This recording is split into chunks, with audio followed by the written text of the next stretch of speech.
So far, no one. That really is not a good sign. I hope we didn't do something. I've been sharing all week. I'm trying. Anam's here. Corinne's here. Oh, good. Where are they? They're not showing up. Oh, They're just attendees. I'm not. There we go. Oh, good. Here's a couple more. Hi, Corinne. All the cool kids are here. Hi, Anam. Anam, did you sign up for advisement yet? All righty, that's good. Next week. Anam is going to be our co-treasurer next year. So we're still waiting for our speaker, folks. So as soon as they get here, we'll get things started. I meant to do the little confetti thing, but I raised my hand instead. We're all good. I have no questions. What is that? Who's you? Like right. that thing in the corner. Oh. Sometimes you have little reactions, so you can do like a clap or like yes, a little like that. woohoo. But and that's what I was trying to do for the new officers. But there's a separate one for raise hand. Yeah, I've got nothing. Yeah.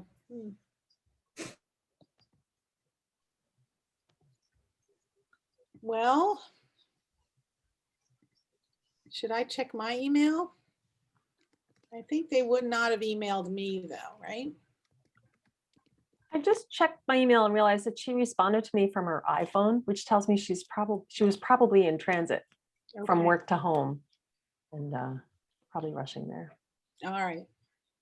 Well, maybe we could talk about AIGA events coming up. Anybody want to? Oh, DJ's here and Brooke. Hi, guys. They are alumni. We're just waiting for our speaker to show up. They're a little bit late today. So Eric, do you want to talk about, or whoever is in the know here, maybe talk about upcoming AIGA events? You want to go for it, Eric?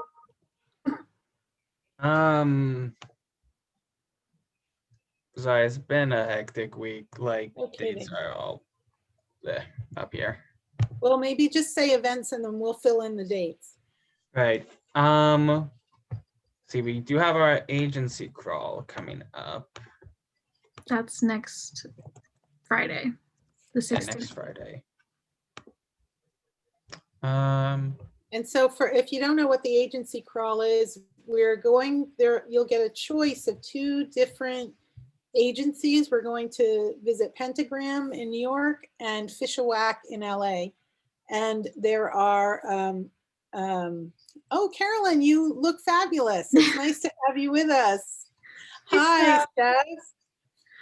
Hey and guys, so I'm like, I know that name, but it doesn't match that face. We tricked you. You tricked me. Hi, I'm Karen Kresge. It's nice to meet you. As well. So we're just going over some of our upcoming events. And yeah, so we're doing an agency crawl. We're going to visit Pentagram and Fish-A-Whack. Both of the agencies are, the numbers are limited to 20 students each because we want to keep it small so you can ask a lot of questions and really be involved. So there's an Eventbrite. Has it gone out yet, Meg? The Eventbrite to sign up? Or who was going to do that? Emma was, I don't know. I can put the link here in the chat, and then the link to sign up for tickets with the Eventbrite is also going to be going out on social media here soon. So just good. Try out for that. So these guys who are here can get first whack at Fish-A-Whack. That would be great.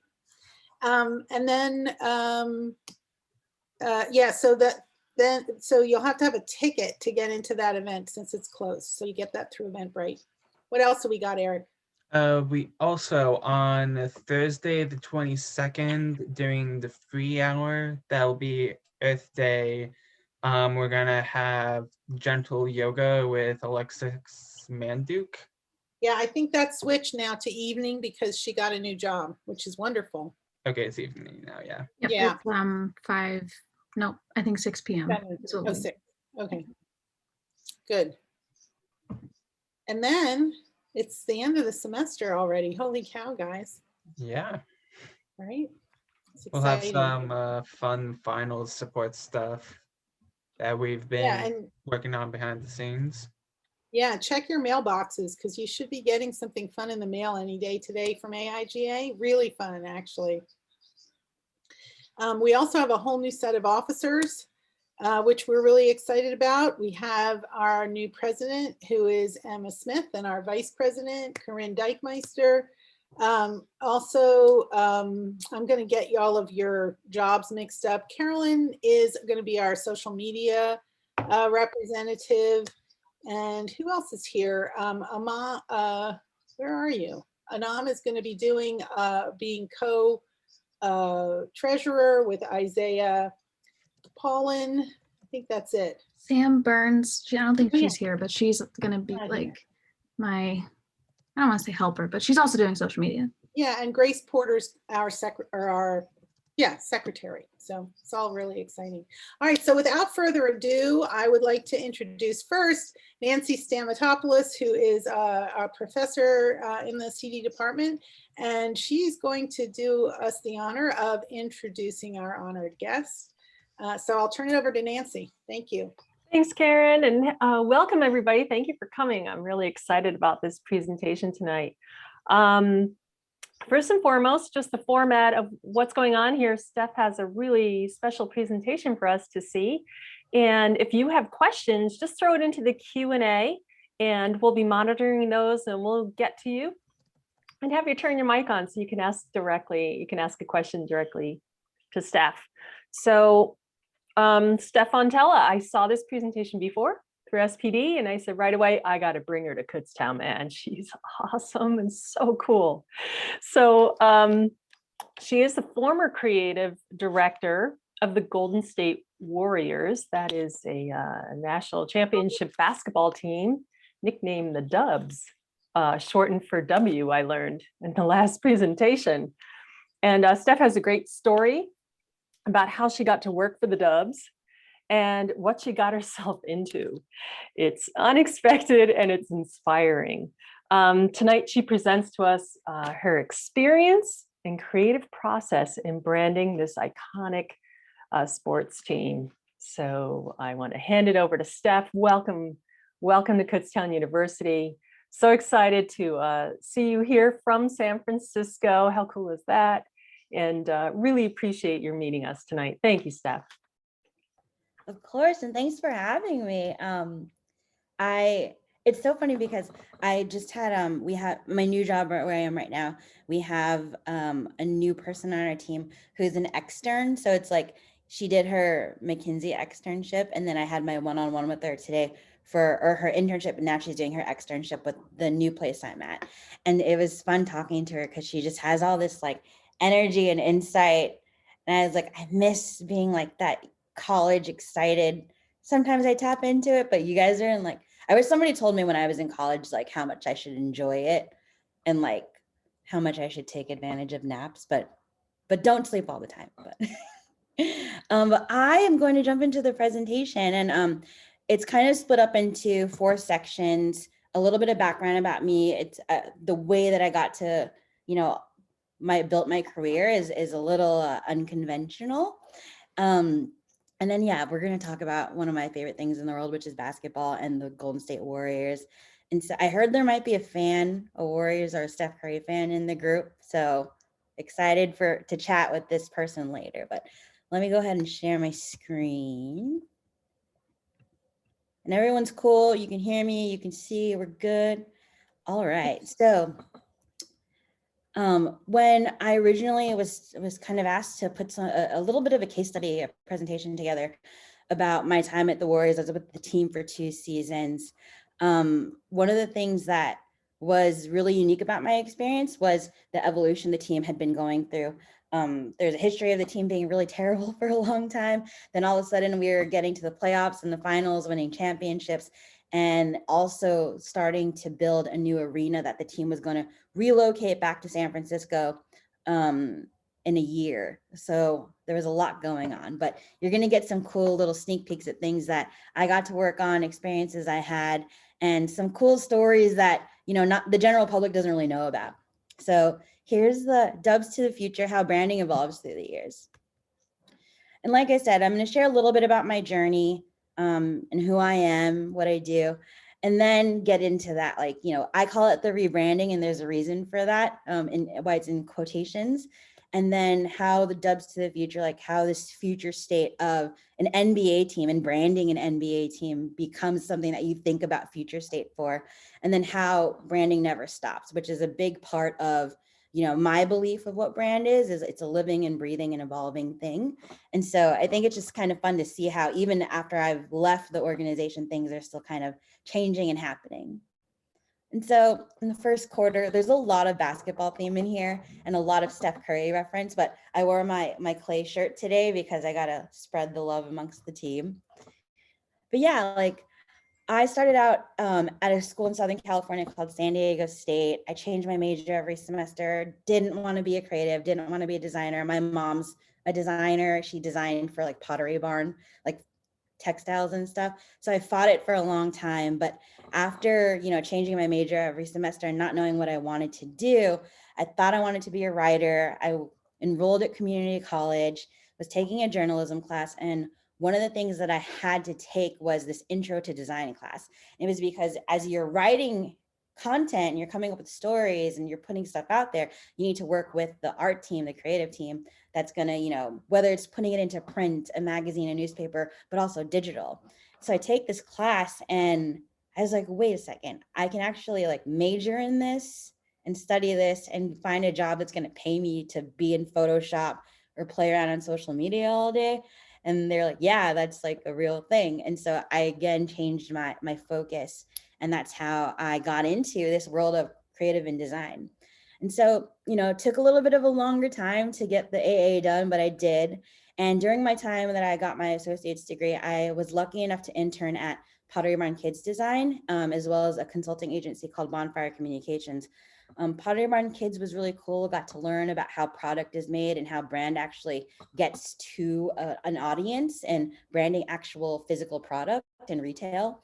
And then Bonfire was a cool thing because they're an internal communications company. They're now their own, they're part of Oliver Wyman, which is a huge consulting firm. But it's where I learned about how creative and design really is attached to problem solving. And if anything, creativity and design is problem solving. And the CEO of Bonfire was an ex-graphic designer, and he leaned so heavily into creative. It was a really good place for me to learn about that. But I had always wanted to move to New York. I always wanted to be like a career girl in New York. And so had no job, slept on my best friend's couch, had a one-way ticket there. And within a few weeks, I landed a job at CAA. If you're not familiar with them, it's the creative artist agency. So like if any of you have ever watched Entourage, it's where Ari worked, where he was an agent, but they represent musicians, artists, athletes, and they had all these subdivisions of teams that supported their business. And the team I was on was a boutique agency called the Intelligence Group. And what they did was generational insights. It's where I learned how to research and, you know, learning about culture, learning about your audience really informs the creative and the design. Really cool place. I got to work on cool things like, you know, figuring out the American Idol tour, doing some cool stuff with Red Bull, the planning of the Westfield malls that are the new and Hudson Yard in New York City. Like Westfield was one of our clients. So we did really cool stuff for them around marketing thought starter and creative thought starter. But I really wanted to execute projects and had an opportunity to join KBS, which is an agency in New York. It's now been purchased by a Swedish agency though, and worked my way up from senior designer to associate creative director in about 3 years, which was really quick, but it was fun. I learned the whole agency life thing there, pitching work, working till 3 a.m. There's a time for that. We'll talk about work-life balance later though. But that was kind of my experience of getting my palette wet. And you'll see some of these little taglines on the top. I talk about how I feel very attached to Steph Curry because of his career. You know, I talked about how I was a college dropout. I went to a community college. I have an associate's degree, and I feel like I really identify with Steph's career because he was a non-prospect coming out of high school and going into college. Like he wasn't, recruited heavily. And then even when he was playing in college, he was underrated. And that's kind of like, the role that I played on the teams that I was at was very beginner, and the talent was there, I felt, but it wasn't being recognized. Then it wasn't until I left the agency side and, a recruiter pulled me into Spotify.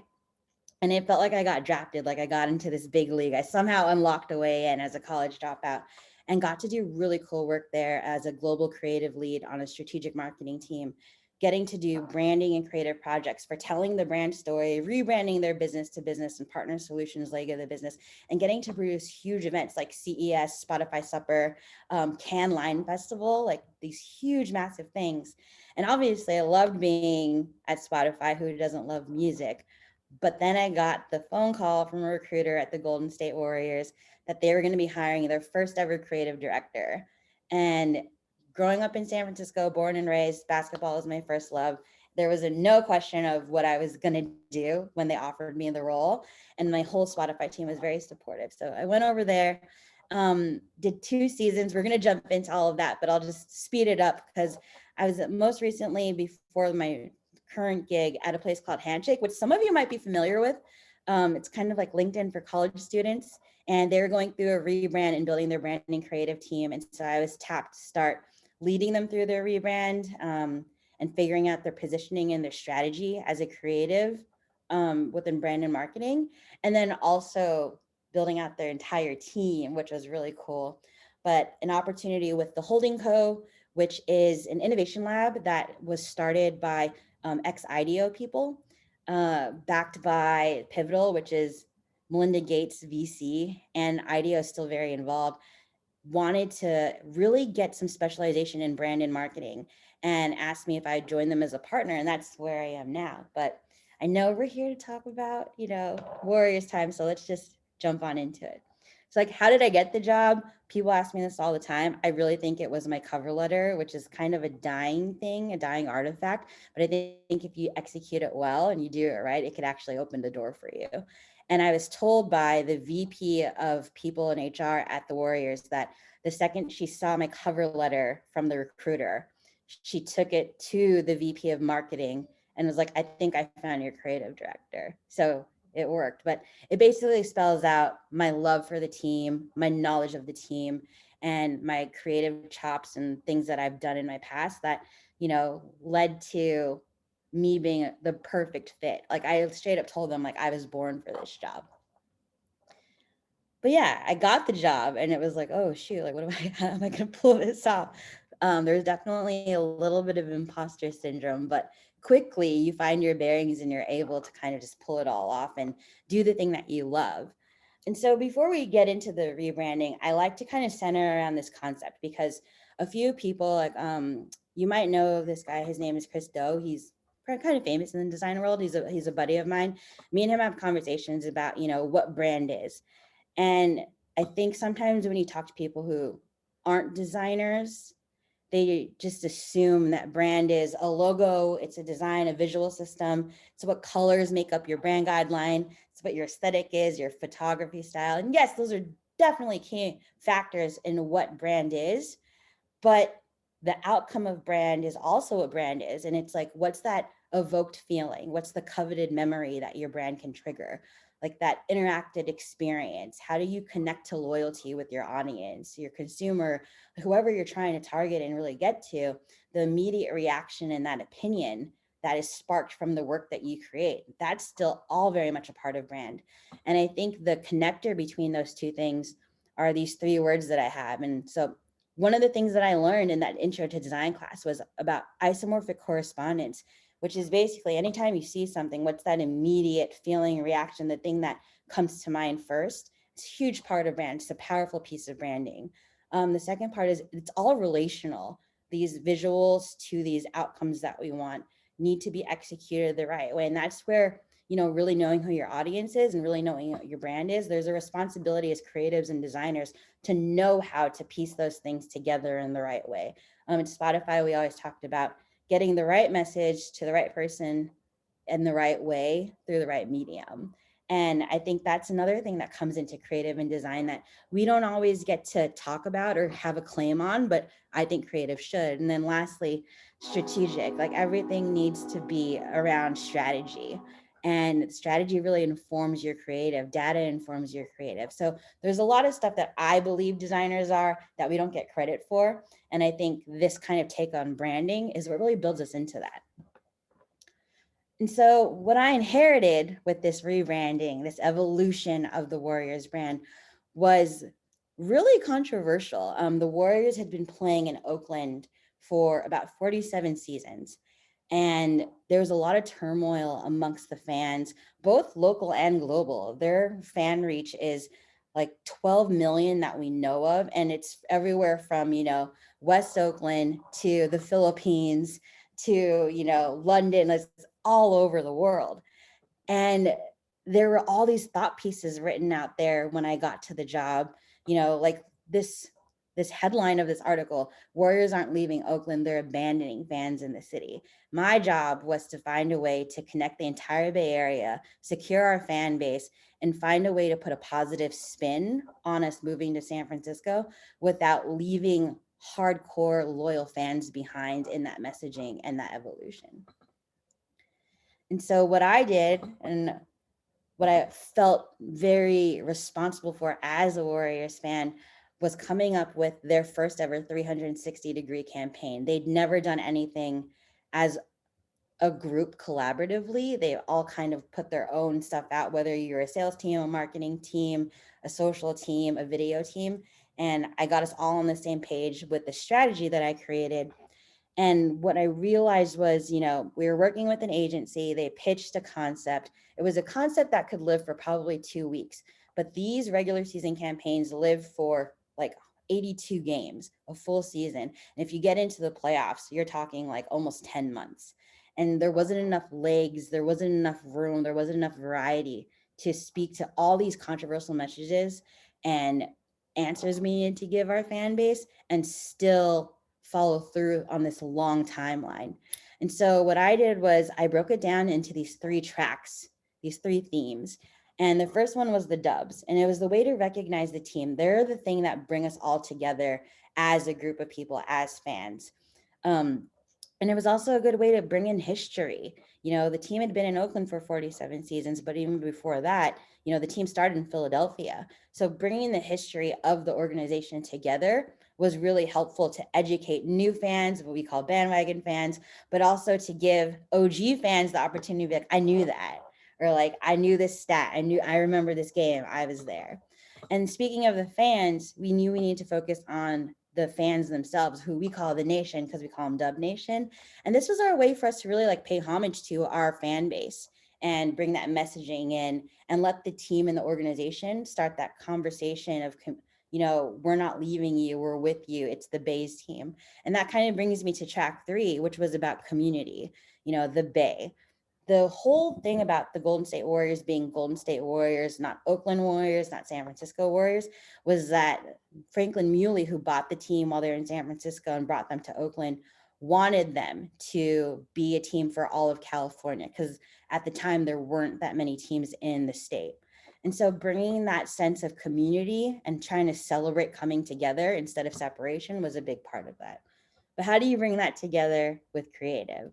So here's some cool examples. We really wanted to hone in on the team. And when we talked about the team, not just the current people on the team who are amazing, but also past team members, past iconic team members. So if you're not familiar with basketball, I can kind of like call some of these out to you. But in the one that says era to era, always Dubs, you see part of Run TMC, which is a huge staple of Warriors basketball in the Bay Area. Chris Mullin and Tim Hardaway. And then you see Steph Curry, Kevin Durant, and Jordan Bell, and they're all on the bench together. We're starting to bring, the past players and the current players together and show that there's no break in this. There's always a unity, even when we're talking about our own guys.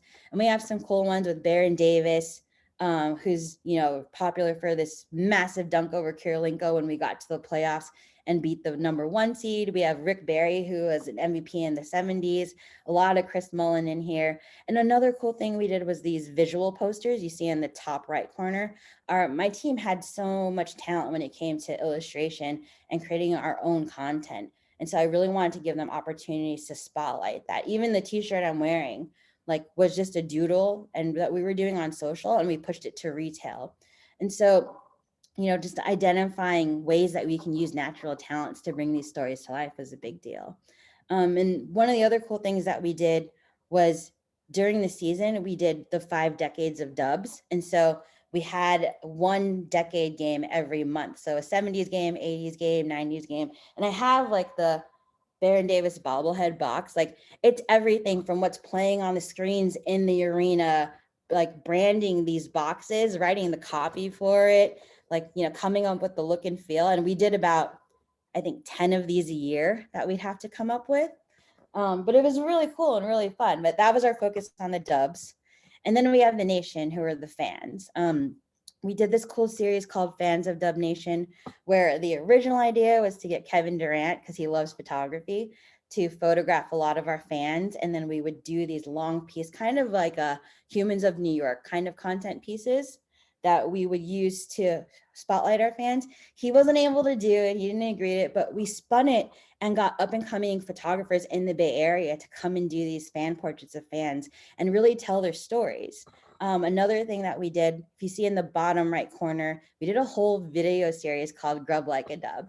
At the beginning of the season, we got the guys on the team to tell us their favorite restaurants. And we went and did spotlights at these restaurants around the Bay Area, focusing on restaurant owners who were fans, restaurants patrons who are fans of the team, and just giving that love back to our fans. And then one of my last favorite pieces is this piece of court that you see is the actual court from our 2015 championship. And at our last game at Oracle, which is the arena in Oakland, fans were able to sign it. And now that piece of court that has fan signatures on it is hanging at Chase Center here in San Francisco. But lots of love back to the fans was a big part of this campaign, and for the brand to really make sure that, we recognize that it's not just the players, it's not just, the front of house, it's the fans that really make the brand as well. Then lastly, the Bay, we had to find a way to unite the team. And luckily for us, we got to the championship and the playoffs that year. And for years, our playoff campaign was Strength in Numbers, which is about how our bench could perform. But what was really cool was Strength in Numbers was a natural way for us to talk about the entire Bay Area coming together and being unified. So we really snuck that into our playoffs campaign and came up with some cool branded moments for people to, upload their own photo wearing their, Dubs gear, playing basketball, and then calling out what neighborhood or city in the Bay Area they lived in to show that pride of being from the Bay. And then there's a video that we should be able to play, but you'll see there's this open video placed before every home game during the season. And a lot of those elements we kind of talked about, the fans, the Bay, landmarks around the Bay, and the team are highlighted in here. So if we want to give this a quick little watch. Do you need me to do it, Steph, or is it? Yeah. Oh, okay, got it. And you might have to take over the screen.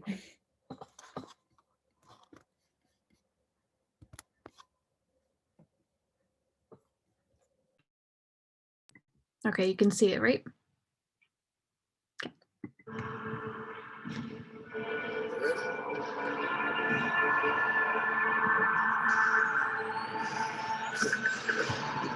Are you ready? Is you ready? You say you ready? Whole squad ready? Is you ready?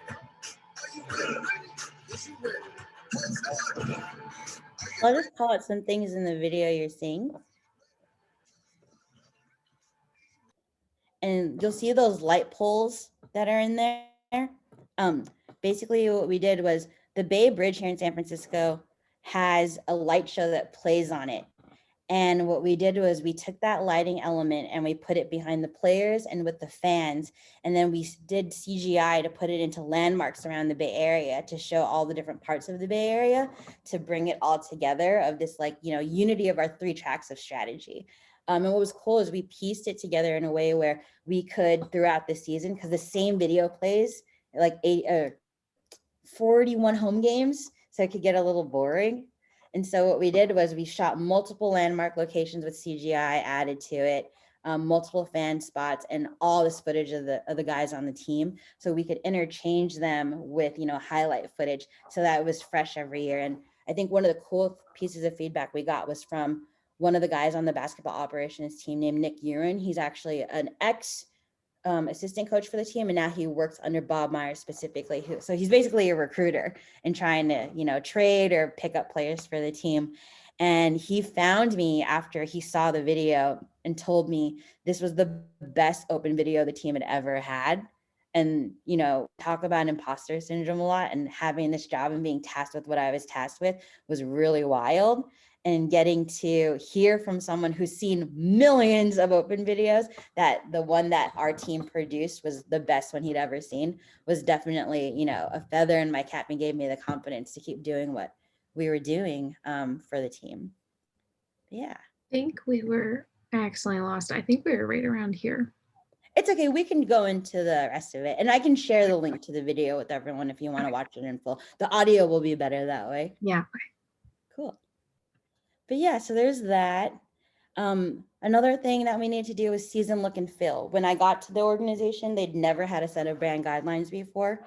I was handed a logo sheet that had the wrong colors on it, and that was the closest thing they'd ever had. So we did a full-on brand guideline, which you'll see some pages from, but also to be consistent with the work. You know, like I talked about, this is going on tickets, this is going on videos in the arena, it's going on billboards, it's going on social media, it's going out to the press, it's going out through partnerships.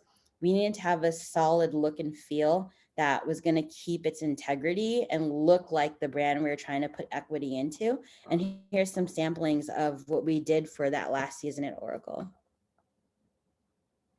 And then the brand guideline. We pulled off a full, complete set of brand guidelines in under 10 months. It came out to like almost 200 something pages.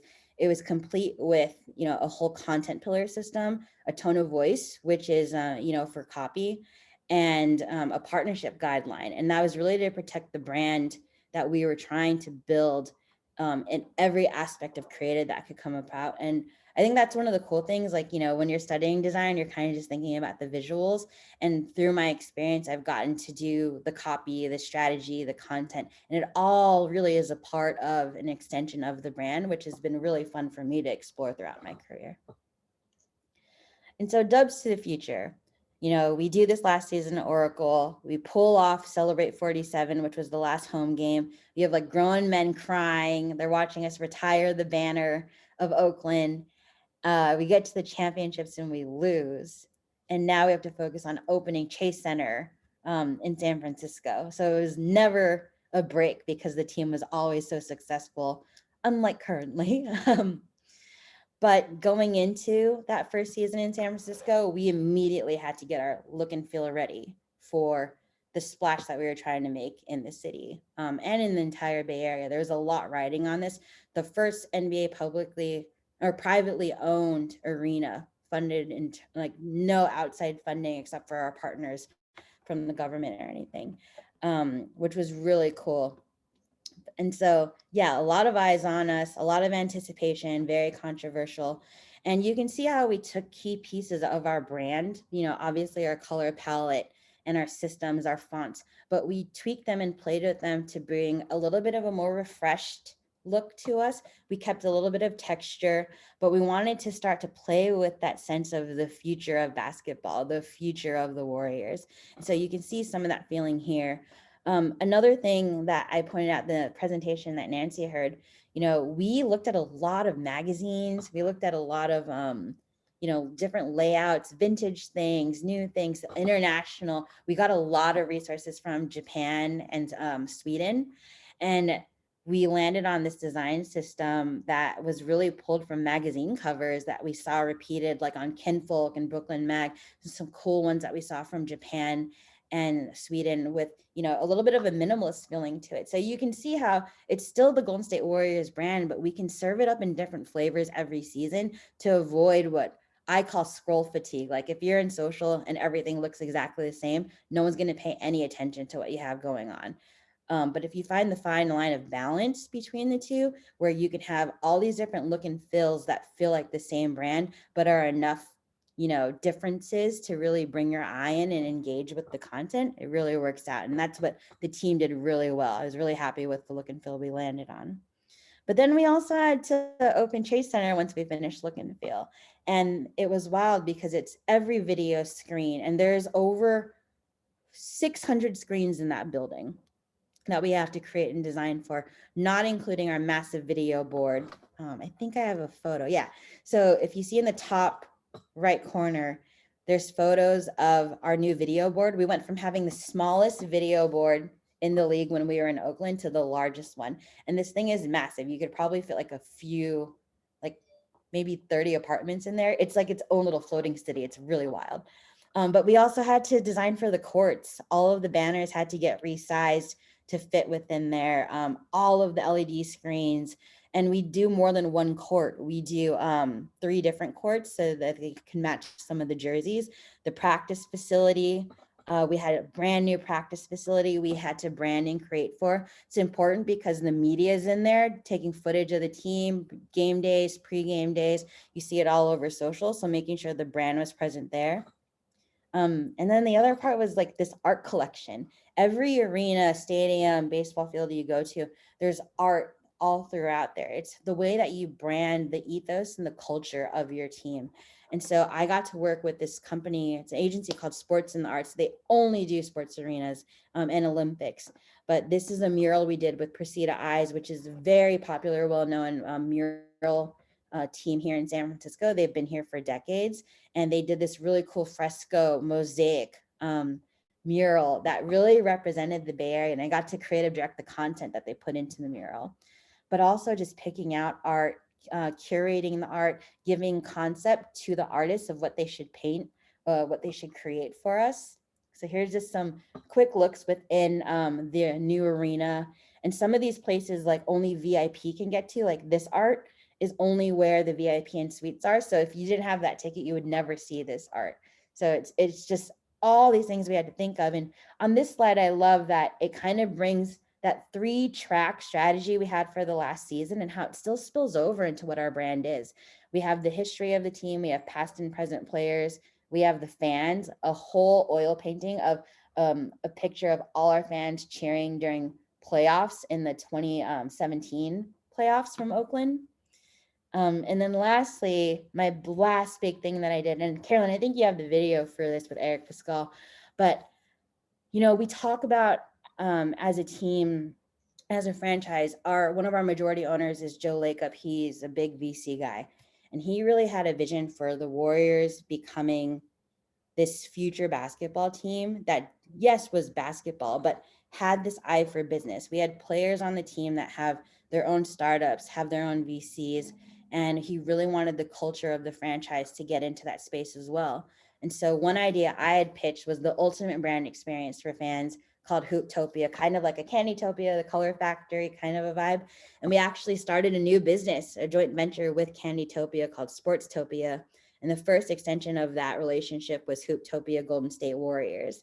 And you enter in, you do the NBA draft combine, you get drafted, you get a picture with Adam Silver, your phone call, a jersey, your media day, you win a championship. There's a champagne room for when you win the championship that had these cool hoses of sparkling water filtered into them. So you could put on the poncho and have a champagne celebration. And then we had, of course, you had to have the ball pit. And we had this really awesome 20-foot soaring dunk where you got literally strapped in and you flew 20 feet to dunk the ball. But there's a really cool video of Eric Pascal, one of our kind of younger guys on the team, doing the experience that would be fun to check out.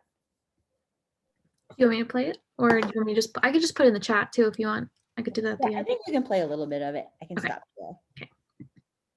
Hopefully the audio is good. We're out here at Hooptopia today. We're going to go check it out. I noticed the first one that an NBA team is doing, so let's see what it's all about.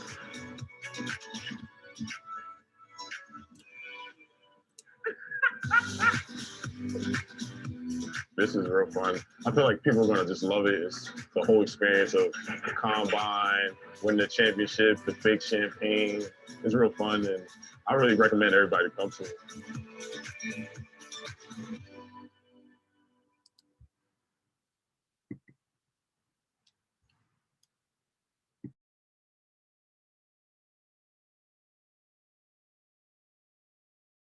You're muted, Steph. There it is. Yeah, that was my last big project that I did before I left the organization. Like, right, we opened it. I was there doing, meetings with the city, construction meetings with the Canutopia team, getting all the bobbleheads together, getting stuff built. But yeah, I started a new revenue stream. I actually started two with the company, and that's a part of the brand, like the aspirations, the things that we're doing, what we're involved in. And so now that I'm not with the organization, I'm still very close with a lot of my team and friends there. It never stops. And some of those examples that I think are cool to share are the Dub Hub. The Warriors are the only team in the NBA during quarantine right now that have a live experience for fans called the Dub Hub. And you basically get into this very curated and specially built software for fans where you're viewing everything courtside and you have multiple cameras. You can see the bench, you can see the tunnel, the players run by, they interact with you, and you're cheering for them. And there's all these cool little experiences. I've done it a couple of times, but they're the only team that's doing something like this, that's creating a fan experience. And I think that speaks to, the push that we had for putting the fans into the mix, creating a better experience, and really leaning into, our roots of Silicon Valley and entrepreneurship and innovation through all realms of creativity. Just seeing some other expressions of what they had there in these ones. I think there's one with me in there, but I can't remember which photo it is. But yeah, that's kind of, what the extension is. Like, it never stops. The branding never ends. The innovation can't stop. The challenge is never going to stop. So you have to rise to the occasion, but take what you build in your foundation and make sure it always threads through. Yeah. Thank you so much, Steph. That was really inspiring. And it's, my favorite part of having speakers at Kutztown is just, I get inspired as well. So, and I'm making all these crazy notes, like of the next branding project I want to give, that's something about a seasonal look and feel for a team. I think that sounds so much fun. I love when I have projects I want to do myself. Yeah. It sounds like, I think it'll be great. Do we have some questions? I have one, Okay, or good. rather a request. Steph, can you tell us about that jersey that's on the wall behind you? So there's a story that I shared with the SVG team, but when I joined the Warriors organization, my first 2-3 weeks of meetings, people would be like, "Oh, Steph's coming to this meeting. Steph's coming to this meeting," and then I would show up, and people would be so disappointed. And it was like, why would Steph Curry come to like a marketing budgeting meeting? Like, he's working on his 3-pointer. Like, makes no sense. So my nickname became the other Steph at the organization during my time there. So much so when I got my championship ring, it's like a graduation ceremony when you get your ring, that when they called me up, they were like, and the other Steph, like the marketing Steph Fontella. And I was like, oh my God. So it was pretty funny, but that's the story with the jersey. When anyone departs from the organization, they give them a personalized jersey in like this huge frame. And so for mine, it wasn't Fontella in my last name. They put other stuff. Thanks. You got to show the ring. The ring, yeah. show the I ring. got to Is it make there? sure I pull it out. It is, because I had another talk the other day, and the ring was definitely a big part of it. It comes in this box, and I don't know, like the lighting's a little weird, but it's even personalized Wow. with your name. They wouldn't change the colors because it's by Jacob of Beverly Hills. So we lost that battle. But what's cool is when you open it, Jason of Beverly Hills, I gotta get the branding right. It spins, and let me take the ring off. Oh my god. Yeah, that's Not just nuts. exactly like the player's ring, because that would be way too much money. And we all have to pay the taxes on our ring. Oh, But you can kind of see all the details in there. We get the gems, we get a little bit of diamond, and you get the Oakland Town logo, the series numbers of how it took us to get there. And then you can personalize it. So I did my last name on there. and it But didn't say other step. Yay. Yeah, I was like, Yeah. my name. But yeah, it's cool. And it's fun because they do the ring ceremony right before Thanksgiving, so that, and I say that like because they won rings so many times in a row. But they do it on purpose so you can bring it to Thanksgiving with your family. And it was a hit with all my little cousins and their friends. It definitely got passed around. I should probably get it cleaned or something. But it's a nice little artifact I get to, keep. And as someone who's been a huge fan of the Warriors and who played basketball my whole life, and getting to technically say that I'm an NBA champion and get a ring for it is awesome. So like on fun facts, like when they're like 2 truths and a lie, I'm like, I'm an NBA champion. But yeah, and I have some other cool little doodads. Doodads, yay. Like we Doodads talked are about, fun. like, we do all these trophies and giveaways. Partnerships is so massive. And one of the things the reason we did the partnership guideline was because if you don't define how your brand will exist with the partner, they will take any inch of space they can to do their brand, what's best for their brand, instead of your brand. And so defining that with our partners, because that's where all the money comes from, was really important. We also have my clay bobblehead, which is fun. Like we get to design these. I get to creative direct these things. And this one is for the Santa Cruz Warriors, which is our G League team, which is why he has his surfboard and his 2 trophies. He should have a 3rd one, but this was the season before we won, or after we won oh, he does have the 3. I have another one as well. And then this was Steph's for the last season at Oracle. This was the outfit he won at the championship parade, and he has his 3 Larrys with him. But just getting to do these is always a blast. And then you see them on like eBay for like massive amounts of money later. But I keep all of mine. I always get double. So I have them in boxes, and then I have them around the house in selected places. But yeah. So you can get a ring for being an awesome graphic designer. I think that's really cool. It's like double championships, right? And there are some my teammates, the guys on my team who have been there for like 20 years, and they have every ring of like in the last few years that the team Wow. has won championships. And so they like pretty much maxed out their hand, which is really cool to That's think so about, like to have. And so, and being at the Warriors, we had such great relationships with other sports teams at in the Bay Area. So like, San Francisco Giants are just down the street from us, and we have friends who are there and at the 49ers, and we all have the same world of things that we have going on. And so it was always fun to have community with other sports groups as well that were creative and design focused. That's awesome.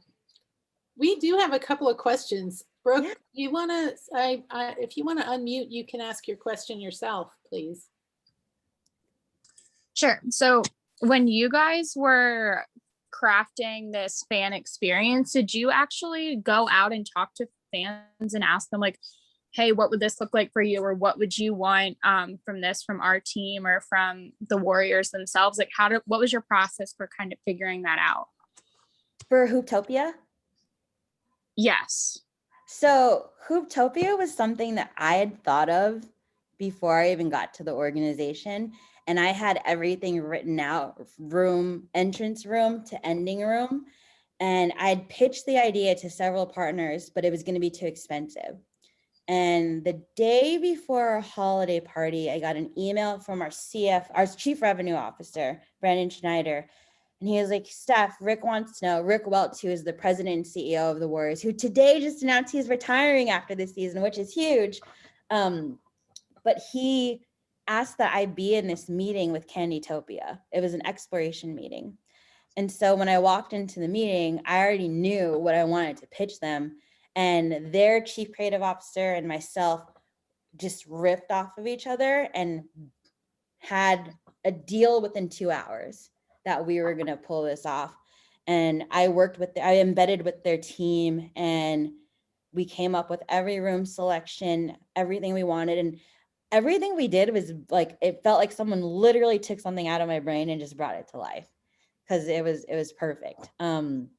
But I'm always a big fan of research and strategy, and always want to do the research questions and getting, whether it's a small group or one-on-one, different panels. I do it constantly at my new role right now. I'm always a big fan of that. But I think for this one, it was like, I know the audience state of mind because it is me. And so luckily for that, we didn't have to put any money into that side of the research. But normally I would want to get, audience feedback for sure. Thank you. And Key, do you want to unmute and ask your question? Yeah, I'm the big Warriors fan.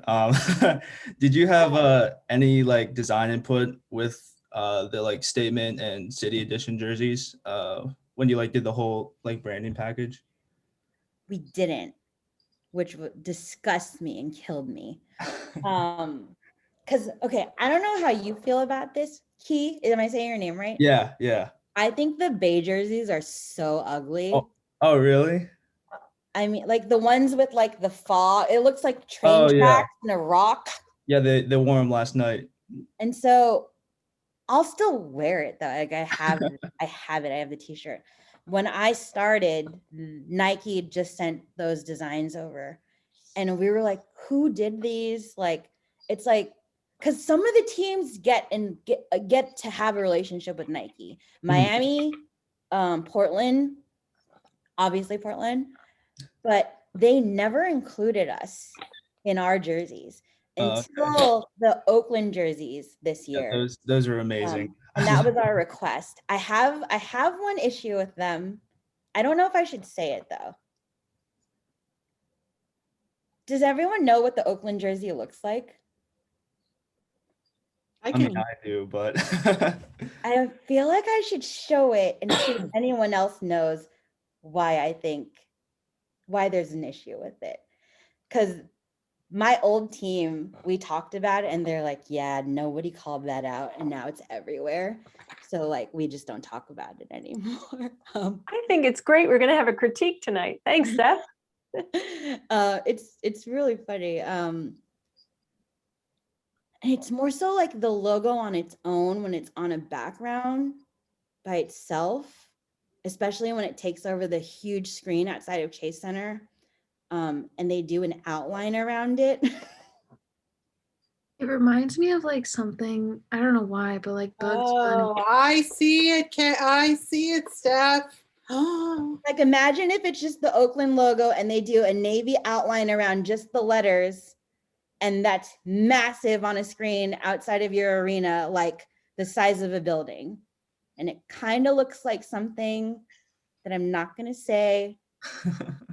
We're all grown up, Steph. You can say it. It's quite phallic. They put a huge dick on the jersey. And like the second, like me and my friends on, like one guy on my old team was like, I thought that, but I didn't want to be the one that said something about it. And then like when we were all catching up, socially distanced, of course, at like a food truck area, mass. And I was like, you guys, how did you let that happen? And so now it's the thing that we don't talk about, but I will never buy that jersey or t-shirt for that reason. It's like the outline, when they outline it as one solid, like one piece, it's just like a bit. I think though, when it's just on the jersey, you can't really see it that much, but I'm just like, who didn't call that out? Kind of a thing. But that was a jersey that while I was there, when we did the last game at Oracle and the team wore the Oakland jerseys, or the throwback jersey, Key, Steph requested that. And it was amazing. And the response from the fans were like, bring back the jersey. Yeah. And I told them I didn't think they should do Oakland when I was there. but lost that one. And then when they did it, it was again controversial. Yeah. It just opened the door to so much, hate on the team from our fan base, but they did it to themselves. And I wasn't there, so I was like, I have nothing to do with it. Also, Yeah. the team started losing when I left, and I just want to point that out. Yeah, we're not doing too hot this year. Yeah, hopefully next season, like we're not even gonna pull an 8 seed, but we'll have Clay back next year. I'm looking forward to that very much. But yeah, also love when there's a Dubs fan in the house. So So I have a question, and it's a question I always ask almost everybody who comes. Clearly you're in a place now where you're hiring. What do you look for when you're in a resume or an email that might come across your desk inquiring about jobs? What do you look for? it's weird to be on this side of things the last few years. I really look for curiosity and hunger, and low ego, because there have been plenty of times that we've pulled a young gun into the team, and giving feedback or trying to be collaborative isn't something they're open to. And I get it. When you first start, it's so personal and you're so connected to what you're doing. And this is something I talk about a lot. Like, it's very American to find a lot of your identity in your job. It took me a lot of years to try to unthread the two. I wish I was able to do that earlier in my career than recognizing it later. But I think that's one of the biggest things, and like the willingness to learn. And like, that's where I think curiosity is so important to me. Some of the people that I hire or that I help get hired, I mentor 10 people once a year. Not 10, what am I talking about? 7 people once a year. And I usually pick them because they reach out to me on LinkedIn. And I've done it. This is my second year doing it. One of them had interviewed for a job at the Warriors. His energy was amazing. He was very talented. He was very humble. He spoke about how he wanted to learn, and he spoke about his passion for the team and for sports. I think fit is so important. I think your willingness to be a team player is so important. And I feel like I have a good barometer when somebody's spoon feeding me what they think I want to hear, to when it comes off authentic and real. There's like a vibe. And so unfortunately, he didn't get the role. He just got inched out, but I always kept him in mind. And when I went to Handshake, I hired him as a freelancer. And working in sports in the Bay Area, I've become really close with a lot of the other sports teams and the media teams. And one of my girlfriends at NBC Sports Bay Area needed a graphic designer for her team. They had an opening, and I was like, she reached out to me, and I was like, I have the perfect person for you. And so I sent her Andrew. They had a few chats. He interviewed, did a portfolio walkthrough, and now he works for NBC Sports. And he does all the Steph Curry graphics that they have been pushing out. They loved his work. He was only supposed to be doing baseball, and now he's doing every sport. And I'm pretty sure he's going to get a promotion in the next few months because he's crushing it. But that's what I look for. That hunger and that willingness to really, roll with the punches and to ask questions, and also find the space where you can kind of have your runway and have the confidence, but have the humbleness to check in at the same time. It's a fine balance, and it takes time to kind of get there. But those are the things I really look for. And I think team fit is so important. Like, there have been times we've found people that seemed like talent amazing, but the vibe with everybody just didn't feel right. Like, it was a little off. And at the end of the day, even working from home, the people you work with, you spend more time with people you work with than your own family members especially when we're in the office, right? Even if you're home right now and you're with a partner or somebody else, like, you guys are both on your own laptop for how many hours. And so I think that's another big part of what I look for is, are you gonna vibe with us? Is the energy gonna be good? Are we gonna collaborate well? And so those are kind of my key factors. Now, when it comes to like my cover letter, In my time at Spotify, we saw some wild and cool things that came in, like curated playlist. I was at a social media agency, and there was an intern who geofenced all the companies he wanted to work at on Snapchat and put into their stories that he is looking for jobs. And we thought that was cool. So clever things definitely get an eye on what you're doing.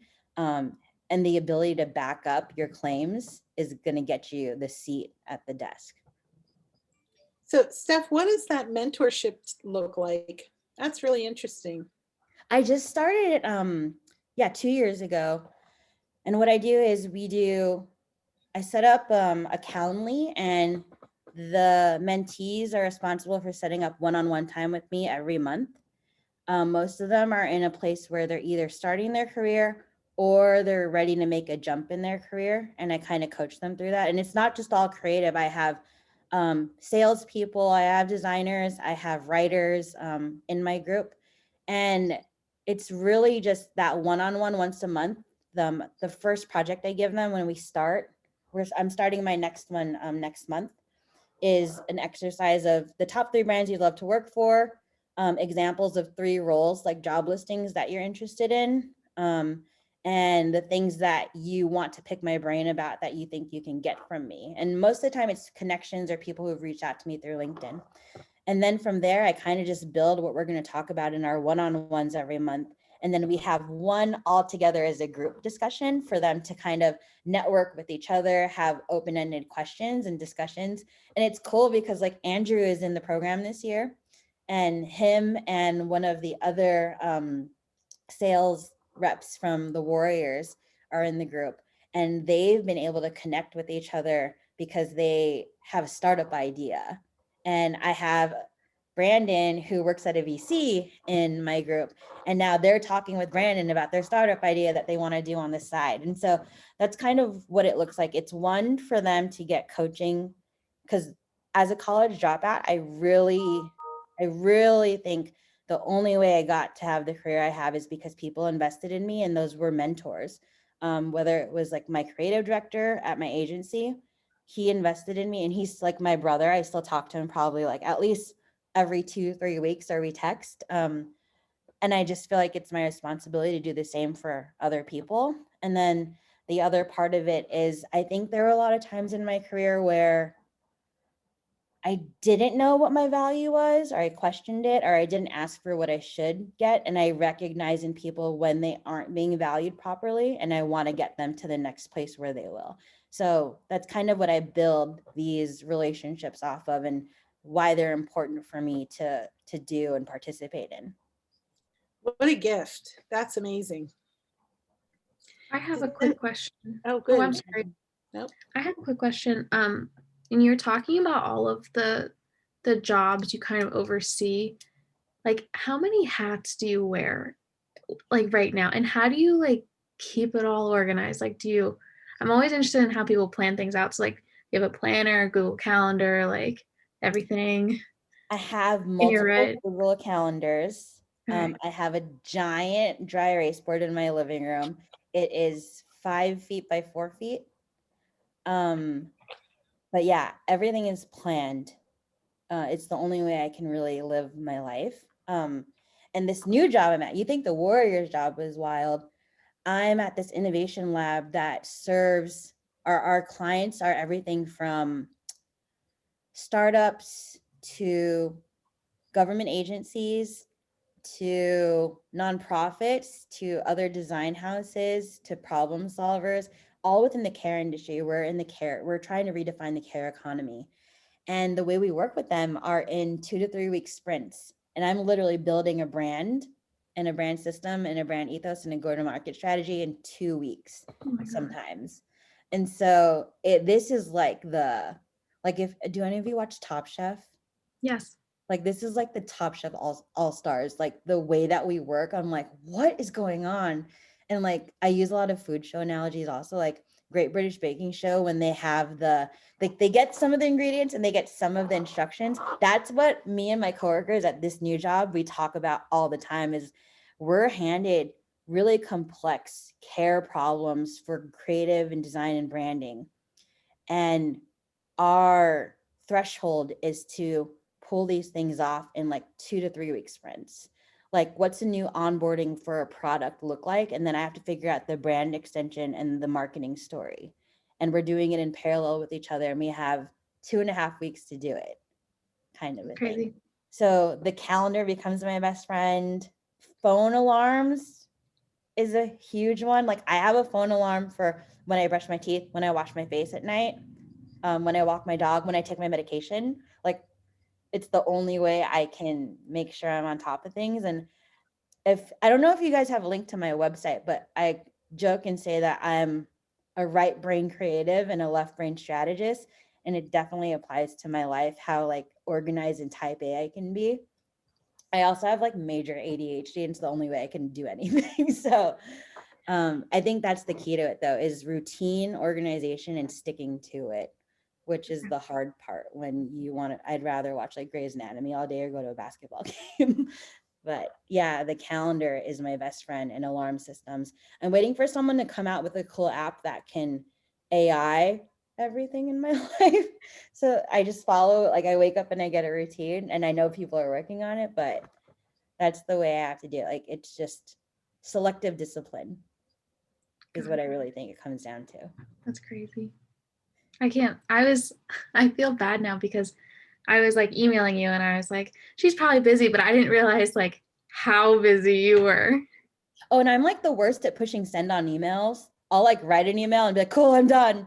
And then someone will be like, hey, just following up. And I'm like, I followed up, and I'm like, oh no, I didn't. I'm still in draft mode. So yeah. I just went into Slack today for a whole bunch of messages that I had written, and I realized on every one of them, I didn't hit Slack. I didn't hit send. They were just still sitting there with a little green arrow next to them. I do the same thing. Like, I'll be like, I did respond to him. Like, I did, but I didn't send it. Does anybody else have questions? Oh, sorry. No, that's okay. I was going to ask, kind of going off of the organizational topic, with your role as creative director, is there anything that you found especially challenging with managing so many people? Or like, I guess, could you also explain kind of what the structure was like of your team and like how you managed people and kept that under control? Yeah. So at the Warriors specifically? Yes, but if you have insights to other places you've been, yeah. So at the Warriors, I was the creative director on the marketing team, and I oversaw the entire branding creative team. And that team was built of designers and copywriters. And then not formally, I oversaw the digital and social team and the studio team. So they didn't report to me, but massive, big brand creative projects. So a social campaign, a look and feel, a new content franchise, any video that was going to be made that was going to get a lot of eyes on it. We're going to put paid behind it. It was going to play in the arena, kind of had to be collaborated with and passed on through me. So my big thing was, when I got to the organization, they're very siloed, which is why they never done a real 360-degree campaign. So I started this thing called the Content Task Force. And so we met every 3 weeks, and there are mandatory representatives from digital, data and stats, social, studio, branding, creative, and PR. And then anyone on those teams were invited to these meetings, because I was like, everyone should have a seat at the table. Like, somebody from the video team might have an awesome idea for a tagline. Somebody that's a copywriter might have a really cool content idea for social. And so what we would do is build our content calendar, always revisit our foundational strategy, and then have these hour-long meetings in the biggest, like the largest boardroom at the office. And we would go through every concept and idea of the content calendar, and everyone could share their ideas and content and, you know, what they'd been thinking of. We'd always say 15 minutes for like new ideas. And that was the way that we were able to get that cross-functional work happening. And then anyone who was a mandatory representative, we had a weekly meeting where we would take everything that was discussed and make a project plan for things we wanted to execute on. And so that was like my organizational way of getting cross collaboration and cross pollination happening. And it just spoke better for the brand. Like, our brand work was so much stronger, so much better. They still have those meetings at the organization now. They've started to lean more heavily into agency, but that's why I think, and this isn't just me who feels this way, a lot of fans, a lot of my friends in media, other sports teams, their branding this year isn't as strong, is what I'm hearing. Like the clouds, Key probably knows what I'm talking about. It looks like a Drake album cover and like some ripples from the DreamWorks intro, and that's their whole brand this year. And the designers on the team that I'm still in touch with, like they're like, I'm so bored with this. And so I think they're gonna win back for next season that space to get to own the creative more. But I think it was a combination of pandemic and the loss of leadership to really drive the cross collaboration this season. And I think because they didn't do it this year, they're going to go back to it. But I think that's the biggest factor. And there have been times that I've managed teams of like up to 15 people. For me, it's keeping a one-on-one, making time for people and making sure that they're getting the opportunities they should and that they're happy and getting to do work that they want to be doing. But it does eat into your calendar, because if you think about it, when I had like 15 people, that's like 15 one-on-ones, and I'm only meeting with people twice a week, but that's like 15 hours of an 80-hour schedule then on top of meetings. So there's a lot of what I was telling Carolyn about, like it's the calendar is your friend. And I also talk a lot about protecting and schedule. And so in my calendar, I'll be like, I have this project, or I have to write a creative brief, or I have to do thought starters. And I'll put like 2 hours blocked of this is when I'm responsible for coming up with these ideas and concepts. But it's like a chess game with lots of movie pieces all the time. How do you know when to stop and like live life? Well, that's like something I'm learning more recently. When I lived in New York, I was like the quintessential New York workaholic. I lived at the office. I'd go to the office on Sundays. I'd stay there till like 3 o'clock in the morning. And I think it's because I thought that's what you're supposed to do to be like successful. And then as you get promoted, you realize that all you do is work. And so I had a group of friends that called me out, thankfully, for not being present and always working and like running myself down. And so I did some like, self work and opened my eyes to it. I think it was fun for a while when I was agency side, and then it takes its toll on you. My joke was like, in your 20s, it's fun. And then when you get to your 30s, you're over it. And I'm 36 now. Yes, 36 now. And so there's things I value more. And I talked about like the unthreading and the unbraiding of my identity with my career and what I do. I take great pride in my career and what I've been able to do. But I also know there's like more aspects to who Steph is besides what I do for work.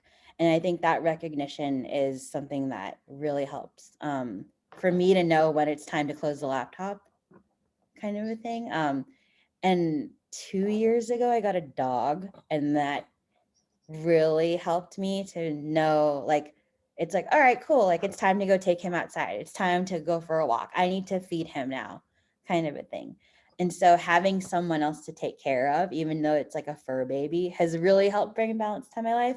And the cool thing about the place I'm at now, the Holding Co., is its care economy. And one of the biggest things we talk about is the unfair expectation of women to carry the burden of taking care of the family, whether it's their children or their parents or other relatives.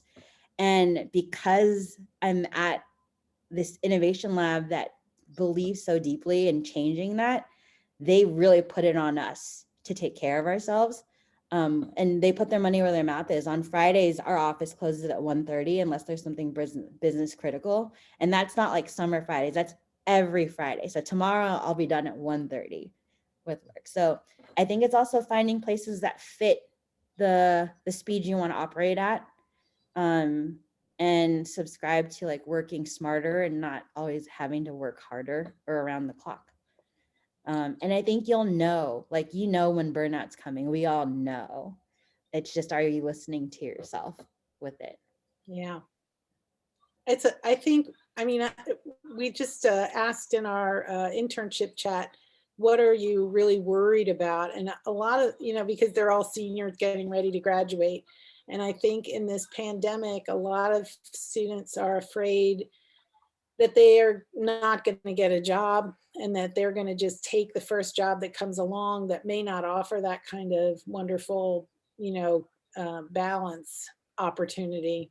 So it's a really, it's nice to hear that that still exists and that, you guys who are students getting ready to graduate, you really can still look for a job that's going to treat you well, I think that's They're out important. there. And I Yeah. think, a lot of companies are recognizing we're doing something wrong here. Like Europe basically shuts down all summer and you have like one meeting, except for like Milan. But I think it's something that a lot of American companies, especially newer American companies, are recognizing, which is cool, which is what attracted me to Spotify. It's a Swedish company. But I think, from my time at Handshake, when we were doing research on students, especially with it was the beginning of quarantine, that mindset, the stress of like, are there going to be jobs? Are there going to be internships? Are people still hiring? What do I do? And from our research and with employers and with students, we found there are lots of jobs that are still out there. And one of the cool things is that you guys might benefit from is the openness to work from home and remote work. I'm seeing across the board places that were never going to offer it. Like Spotify was never going to offer it. Now it's work from anywhere for the next 2 years. Facebook, Google, and even smaller startups are doing the same thing. Brex, which is a financial startup, lots of remote roles as well. And so I think, I'm hoping it's not as daunting of an experience as the class of 2020 had, and you guys will have a better one because we've been in this funk for quite some time. And the other thing I tell people is there were times when I wanted to switch up my job and, like going to the Warriors, I knew I wanted to come back to California, even though I was like loving being at Spotify. I knew I wanted to be home. And I was going through interview processes with like Hulu and Netflix and all these other places. And like sometimes you don't get it and sometimes you do. And it's not like, one of my mentors tells me all the time, it's not that you suck, it's casting.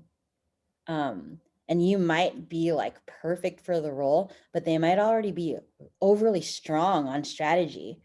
And if that's like, the biggest piece that I'm bringing to the table, and they really just want someone that's, a technical, perfect designer, which I could do, but it's not my main focus and my main jam. Like, it doesn't mean I'm bad. It just means that I'm not what they needed at the moment. And a lot of times, if you crush the interview, even though you're qualified, they're going to call you back. I can't even tell you how many places I didn't get the role have called me back in the last few months, year. So it can be discouraging, and like people like me have been there. So if you run into that, like water off a duck's back, just let it roll. Let it roll. Anybody else? Here's a good question from M. Em, I'm going to unmute you so you can ask your own question. There you go. Shoot, Em, unmute Hi yourself. there. Can you hear me okay? Yep. Hi. First of all, thanks for coming to speak with us. I really enjoyed your talk. And second, I wanted to ask, what would be some things you could recommend, perhaps like a new hire, someone who just like gets into the position of a junior designer? What are some things you could recommend doing that might help you get promoted? I guess like initiative you could show, sorts of things like that you could recommend doing to help get yourself promoted faster, I guess, or Yeah. promoted at all. I think one of the biggest things, I can use an example from the Warriors. It's backing up your request. So everyone wants a promotion, everyone wants to make more money, and everyone's open to more responsibility. But I've always found when I've gone to my hiring manager or someone's come to me and they had valid examples of feedback or like things that they've done that have brought on success for the team or the brand or the company, it's easier for me to go to my CFO to get that or to start the conversation. And it's not a guarantee. Sometimes the conversation is all that will start, and that's a good thing because these things they take a long time to really process in moments. But an example I have is I had a designer at the Warriors. He's actually the guy that designed this shirt. He started doing these really amazing illustrations that we were posting on social, and our fans were like, hey, I want that on a shirt. I want that on a hoodie, whatever. So as we started to put stuff into retail, I was like, hey, we should start pulling the numbers on the retail to see how much revenue you're helping to bring in. And we should start pulling comments that we're seeing on social for requests for the creative you're doing. Because when your review comes up, these are key business factors that speak to why you deserve and are requesting more money. Unfortunately, at the end of the day, at some companies, it really is about dollars and cents. And so when you can combat that with dollars and cents in any way, even if you're like telling the most hyperbole story, like there's thinking that goes into that this is a case where he could actually show. And so what we did was we asked the retail team for how much money his product and his creative brought in, how fast they sold out, because they always sold out, how many reorders, and then we pulled comments from social. And that was all backup to his review that he wrote, and he put it in a deck, and you couldn't deny that because it was fact. Those opportunities are there to find your way of making impact. But also like when you just start, like when you're 6 months in and you ask for a promotion, you have to be really smart about your timing because it can backfire on you. And it's like, oh, young gun came in and thinks that they should have all the things.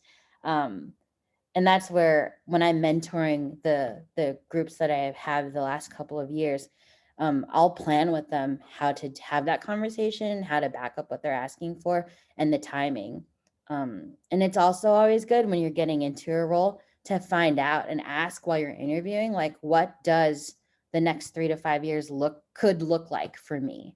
Because there's places that don't even consider promotion after 2 years. Like don't even have the conversation. There's agencies that like it's out of question. If you ask, it'll just set you back another 6 months. So it's always good to get information about that when you're interviewing. And I'd say like if you're in a current role now as a junior designer, I'd ask other designers like, how long were you here before you went from junior designer to designer or design manager, whatever that structure is. Because that will give you a good barometer of like when the conversation could start to happen, or where you could start having curiosities with your hiring manager about it. But it's definitely a sophisticated dance, and it's one where asking is one thing, backing your request up is going to get you closer to it. Thank you. Yeah.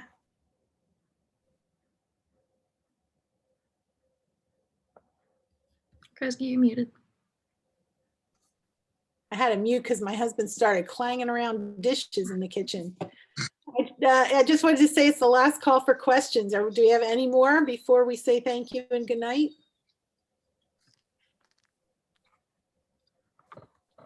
All right. Well, Steph, we so appreciate your being here with us tonight. What a great presentation. And like, you know, I don't know about you guys. Everybody is probably going to go right now and go do homework.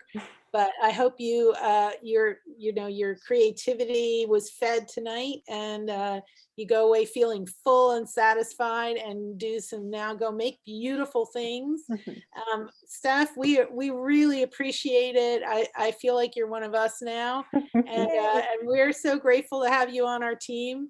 And we wish you all the best in your new job, and hope you'll come back and visit us again. Definitely. I'd love to. I had so much fun chatting with you guys. And yeah, I'd love to like rep, the school.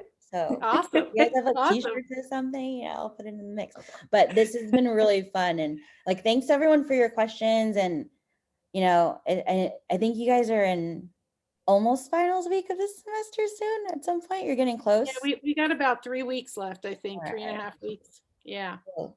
keep on going. And for those of you that are graduating this year, congrats. And it's not as scary as everyone makes it sound out there. Thank you, Steph. Thank you, Steph. Thank you so much. Yeah, Both Steph, awesome. it's been such a pleasure to finally meet you. Thank you so much for coming. Yeah. Thanks for messaging me. Happy to do this sure. anytime. Sure. Have a good night. Good night, everybody. Thank you. Can I talk to AIGA quick? Sure. Yeah. Okay. We'll just wait for everybody to check out. There's a couple people in the still Oh, in the yeah, yeah. attendees. Sometimes people, Everybody else. there they go. Corinne and Anam can Oh, like. yeah. open up. Corinne, you can hang out if you want to. Good night, George.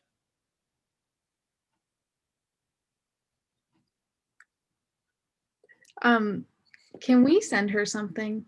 Like Yeah, I hang on. haven't. I'm I gonna haven't. just let, emailed for her. Corinne- Oh, Corinne, hello. yeah, let me make Corinne a panelist. There we go. I like wrote up a little email. I'm gonna send her like thanking her again. But I think like she's just so cool. Like I would love to send her something from the bookstore. And then she Yeah, brought well, up. Do we have, can we get her like a Font Fellows shirt and a KUCD shirt off of Bonfire and have them shipped right to her? Yeah. I'll gladly take care of that. If you, I have just her send me- address. yeah, send me her address and I'll send that. But you know what would be really nice is thank you notes. Yeah, I Like if thought you of that. guys, yeah, even if you all individually wanted to write her a note, Carolyn could share the address and we can all send her a thank you note. Yeah. I thought that was super. I'm so sad that only 14 people came Well, tonight. it was exclusive then. Like if you guys even want to do the postcards, like Yeah, I'll order shoot. them